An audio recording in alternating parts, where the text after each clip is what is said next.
Muy buenas tardes, amigas y amigos. Sean bienvenidos a esta su sección Justicia para Todos, un compromiso social con usted, con el ciudadano. Y en esta tarde nosotros, luego de una ausencia involuntaria producto de algún quebranto de salud, queremos estar con ustedes tratando y dando continuidad a un tema que fue el de la última sección. Y fue el tema de la reforma constitucional que fue previo a la reunión del Comité Político del Partido de la Liberación Dominicana. Que nuestro análisis obviamente va enfocado a lo que legalmente está operando, pero al ser un tema que toca matices políticos, obviamente no podemos dejar de lado situaciones y realidades sociales que se permean en este tipo de temas, como es el caso de la reelección presidencial. En ese sentido, nosotros quisimos, pues, luego de presentado el artículo 124 que trata el tema del presidente de la República y la prohibición expresa de nuestra Constitución a nivel de la Carta Magna, de lo que reza como tal nuestra Constitución, quisimos evidenciar que ciertamente hay una prohibición de tal cuestión, de tal acto, o vamos a llamarle de esta propuesta que se ha hecho, y por eso obviamente opera la decisión de un partido político en favor de producir una modificación a lo que es la Carta Magna o Constitución, con apenas 4 años a partir del 2010. ¿Qué debemos decir? Primero es que no es todo un partido político, sino más bien una parte de un partido político que está presentando una propuesta de modificación y que esto trae consigo un sinnúmero de implicaciones a nivel social y a nivel jurídico que son atendibles valorar. Lo primero es en lo que ha sumergido la República Dominicana a nivel de opinión pública nacional y por qué no hasta a nivel internacional con el tema de la reelección. Y debemos irnos primero a los antecedentes de por qué nuestro país ha rechazado históricamente la reelección presidencial. Si nosotros vamos a la historia, vamos a encontrar primero que todo esto viene como resultado de la dictadura de Rafael Leónidas Trujillo. O sea, el origen de la negación de la reelección es precisamente el tema de la no continuidad de un régimen que de alguna manera, por la permanencia en el tiempo, afectó los intereses colectivos de la sociedad y también un régimen que puede centralizar para sí o para ese grupo todo lo que tiene que ver con la riqueza, el poder y los bienes, vamos a llamar comunes de toda la sociedad. Luego de esto pasamos a otro periodo, ya estábamos hablando de la dictadura, pasamos a un periodo donde ya comienza a ventilarse aires de democracia en la República Dominicana, pero donde ciertamente el poder político todavía se enquistaba en sectores conservadores que querían centralizar y mantener esas posiciones precisamente para doblegar no solamente a un pueblo, sino a líderes y a grupos sociales que venían a defender los intereses nacionales. Esa época, que algunos la recuerdan como una época de sangre, donde muchos liderazgos fueron cercenados, también fue lesionada precisamente por ese tema de continuidad de Estado de un representante que pretendía prolongarse en el tiempo y con esto promovía, llamamos opresión en aquel entonces, llamamos también centralización de los fondos públicos en torno a X personas, en fin, empoderamiento de una sola clase. Damos pasos de avance en el devenir de los tiempos, entonces llegamos a otro periodo donde algunos individuos intentaron también producir reformas constitucionales luego de la conquista que se produce, producto de lo que se enarboló, no solamente mediante un partido político, en el caso del PRD o otras instituciones que también políticas se aunaron para generar un gran pacto nacional en contra de la reelección y produciendo una modificación constitucional, sino también de un grupo de instituciones de la sociedad civil que entendió que era el momento político para poder cercenar o eliminar, erradicar el tema reelección. No obstante eso, en una modificación que se propone en el 2000, se produce entonces la reincorporación de la reelección como figura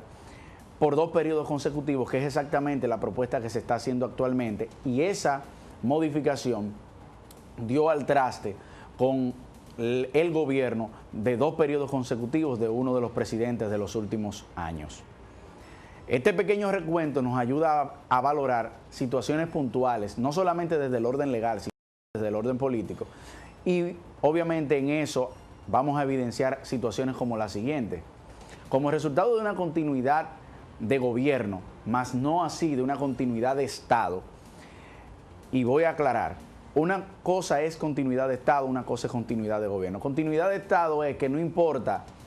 qué gobierno, qué partido vaya a asumir el gobierno, existe una continuidad de Estado cuando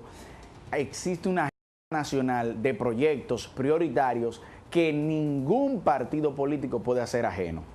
Cito un caso para hablar muy puntualmente de la provincia de Espaillat. Por ejemplo, nosotros tenemos consensuado 4 vías para la Ramón Cáceres. Tenemos consensuado a nivel de todos los sectores políticos y no políticos el tema de la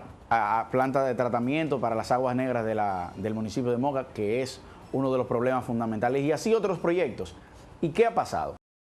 Que así como tal vez está ocurriendo con nosotros, que no obstante existir un pacto, no ha podido cumplirse, a nivel de gobierno, al no existir esa agenda de prioridades, o aunque existe en el clamor del pueblo, pero no se asume a nivel de gobierno, y lo que se hace es precisamente un borrón y cuenta nueva, comienzan a plantear proyectos que tal vez el pueblo no requiere en el momento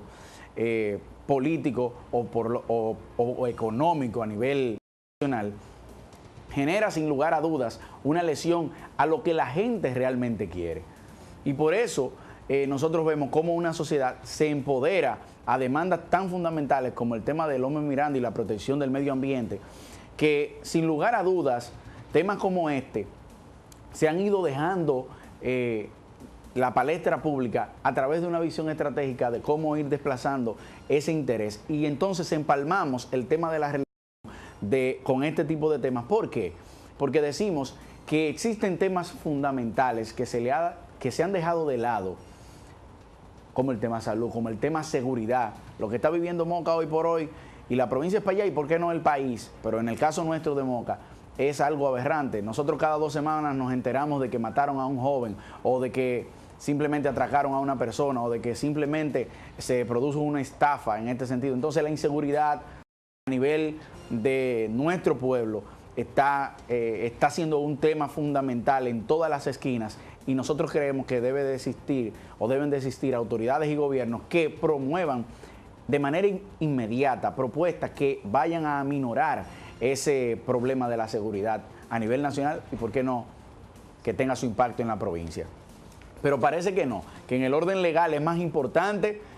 producir una modificación de manera exclusiva a la Constitución en el caso de la reforma a la Constitución con el objetivo de la Presidencia de la República, que satisfacer un sinnúmero de demandas sociales que procura resolver problemáticas que el pueblo tiene décadas pidiendo. Entonces, ¿qué ocurre? El gran temor de la reforma constitucional no es y no quiero referirme a eso, no es el tema de que si Danilo dijo que no iba y después dice que ahora sí va. Eso es lo de menos. El tema es la falta de institucionalidad, la falta de fortaleza que prevé nuestra Constitución, de esa interdependencia de poderes, y que de alguna manera no logra causar un impacto real en favor de la sociedad. O sea, los sectores de la sociedad civil, las diferentes fases o poderes del Estado, legislativo, ejecutivo y judicial, deben de tener una interdependencia tal que los intereses de la colectividad estén por encima del príncipe, estén por encima de los intereses de un individuo o de un grupo de individuos que pretenda imponerse sobre las mayorías. Y el manejo que se ha dado, por ejemplo, al tema de las encuestas, va en lesión de los intereses colectivos. Y es aquí donde el tema de la reforma constitucional toma un carácter legal. Mientras yo o dejo de satisfacer las necesidades reales de un pueblo, sus derechos, sus demandas, en el orden de salud, en el orden de seguridad, en el orden del tema corrupción, que se promueve precisamente al enquistarse en el poder individuos que si tienen una continuidad, permanecerán en el tiempo y obviamente producirán o continuará produciendo más corrupción.